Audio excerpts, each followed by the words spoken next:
తన అన్న వైసీపీ అధినేత జగన్పై ఏపీ కాంగ్రెస్ చీఫ్ షర్మిల మరోసారి విమర్శలు గుప్పించారు.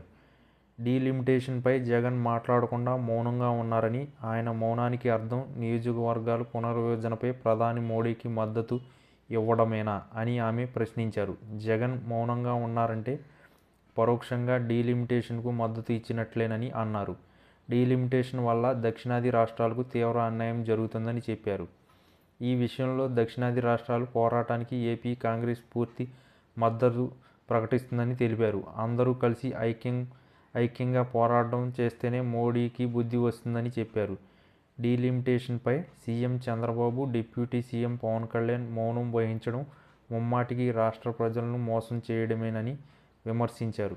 డీలిమిటేషన్పై చంద్రబాబు, పవన్ మాట్లాడాలని డిమాండ్ చేశారు. రాజకీయాలను పక్కన పెట్టి టీడీపీ, జనసేన, వైసీపీ డీలిమిటేషన్కు వ్యతిరేకంగా ముందుకు రావాలని కోరారు.